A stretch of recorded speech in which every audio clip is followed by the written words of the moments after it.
మన ప్రభువును రక్షకుడైన యేసుక్రీస్తు నామంలో మీకు శుభములు వందనములు తెలియజేస్తున్నాను. అనుదిన ధ్యానమునకు స్వాగతం. సంఖ్యాకాండం 32వ అధ్యాయం ఈ దిన మన ధ్యానాంశంగా ఉంది. గమనించండి, రూబేనీయులు, గాదీయులు వీరికి విస్తారమైనటువంటి మందలు అంటే పశువులు ఉన్నాయి. ఎప్పుడైతే వాగ్దాన దేశానికి ప్రయాణం చేస్తున్నారో గిలాదు ప్రదేశమునకు వచ్చేసరికి, యోర్దాను నదీ తీరముకు వచ్చేసరికి ఈ ఇద్దరు గోత్రికులు, ఈ ప్రజలు మోషే దగ్గర ఒక విన్నపం పెడుతున్నారు. అదేంటంటే,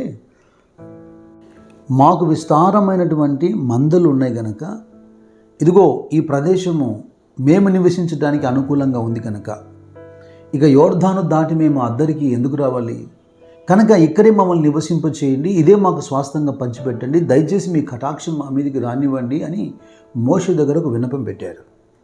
అయితే వీరికి మోషే ఏం జవాబిచ్చాడో చూడండి. ఇది చాలా అద్భుతకరమైన ఆధ్యాత్మికమైన ఒక పాఠం. 6వ వచనంలో, మోషే గాదీయులతోనూ రూబేనీయులతోనూ మీ సహోదరులు యుద్ధమునకు పోవచ్చుండగా మీరు ఇక్కడ కూర్చుండవచ్చునా అని ప్రశ్నిస్తున్నాడు. ఎంత మంచి మాట అండి ఇది. ఎప్పుడైతే ప్రయాణంలో ఉన్నారో వారికి వారి మందలకు నివాస స్థానం దొరకగానే ఇక తక్కిన సహోదరుల గురించి వీళ్ళు మర్చిపోతున్నారు. స్వార్థంతో అక్కడే ఆగిపోవాలని ఒక ఆలోచన చేస్తున్నారు.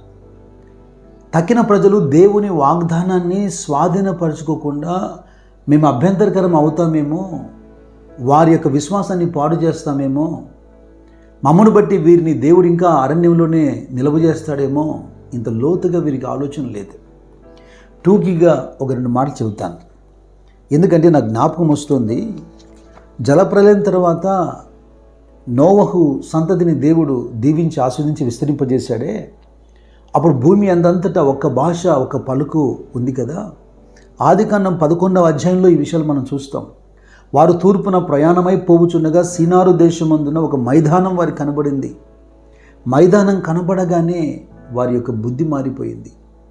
ఇక్కడే మనం నివసిద్దాం, ఇక్కడే మనము రాళ్ళకు బదులుగా ఇటుకలు చేద్దాం, ఇక్కడే మనము ఒక ఆకాశం అంటే గోపురాన్ని కడదాం, ఇదిగో మనం అందరము పేరు ప్రఖ్యాతులు సంపాదిద్దాం.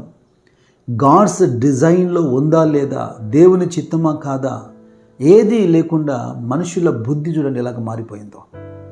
అంటే ఈ ఆధ్యాత్మికమైనటువంటి యాత్రలో దేవుని వాగ్దానం చేతపట్టుకొని కనానుకు వెళ్తున్నటువంటి ప్రయాణంలో లేదా పరలోక ప్రయాణంలో మనకు ఏదో కంఫర్ట్గా ప్రయాసపడ్డాం, కష్టపడ్డాం, ఇక స్థిరపడిపోయాం, ఇక తక్కిన వారి గురించి మనకెందుకు అన్న ఒక స్వార్థంతో ప్రజలు ఎలాగ ఆలోచిస్తున్నారో చూడండి.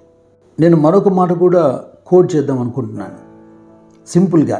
సమూయేలు 2వ గ్రంథంలో 6వ అధ్యాయం 6వ వచనంలో, మందసాన్ని మోస్తూ వెళ్తున్నటువంటి ఎడ్లు నాకోను కళ్ళము దగ్గరికి వచ్చినప్పుడు కాళ్ళు జారినట్లే.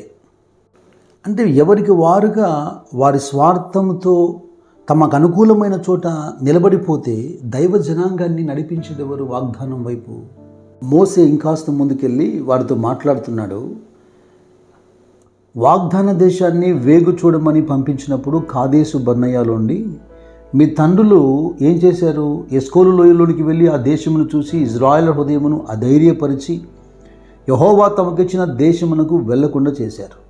ఆ దినమున యెహోవా కోపము రగులుకొని 20 ఏళ్ళు పైప్రాయం గల వారి అందరూ ఎవరైతే మనసులో యెహోవాను అనుసరించకుండా వెనుదిరిగారో వారెవ్వరూ వాగ్దాన దేశంలో ప్రవేశించారని ఆయన కోపగించుకున్నాడు. ఇదిగో మీరు ఆ పాపుల సంతానమై ఉండి మీ తండ్రులకు ప్రతిగా ఇప్పుడు బయలుదేరుతున్నాడు అని హెచ్చరిక చేస్తున్నాడు. వెంటనే మనము ఫిలిప్పీ పత్రికలకు వెళ్ళి 2 వచనాలు చదవాలి. ఫిలిప్పీలతో అపోస్తలుడైన పౌలు మాట్లాడుతున్నప్పుడు 2వ అధ్యాయంలో మొదటిగా 4వ వచనంలో, మీలో ప్రతివాడును తన సొంత కార్యములను మాత్రమే కాక ఇతరుల కార్యములను కూడా చూడవలెను, ఇది క్రీస్తు యేసును కలిగినటువంటి మనస్సు.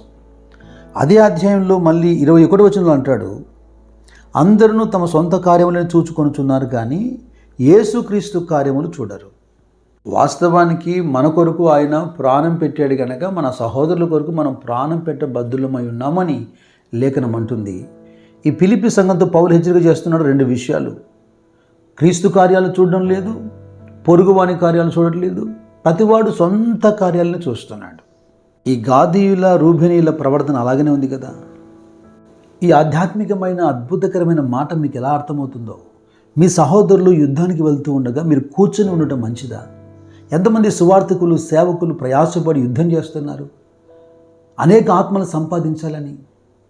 విశ్వాసులుగా లేదా ఇదివరకే బాగా సెటిల్ అయిపోయినటువంటి సంఘాలు, సేవకులు ఎవరైతే ఉన్నారో వారి గోడు వింటున్నారా? వారికి ఏదైనా సహాయం చేస్తున్నారా? వారితో కూడి నడుస్తున్నారా?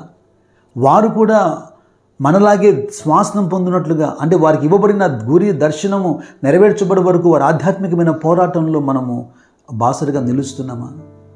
ఇంత గొప్ప మనసు విశ్వాసులకు, సేవకులకు ఎక్కడిది? నేను ఎవరు లేరని చెప్పను, కానీ ఈ కోణంలో మనం హెచ్చరిక చేయబడుతున్నాం, మనం నేర్పించబడుతున్నాం. మోషే పలికిన మరొక మాట మీరు వినండి. సంఖ్యాకాండం 32వ అధ్యాయంలో 15వ వచనంలో, మీరు ఆయనను అనుసరింపక వెనుకకు మళ్ళిన ఎడల ఆయన ఈ అరణ్యములో జనులను ఇంకా నిలవ చేయును, అట్లు మీరు ఈ సర్వ సమాజమును నశింపచేసేదరు. గతంలో 40 సంవత్సరాలు ఎందుకు తిరిగావురా బాబు ఈ అరణ్యంలో?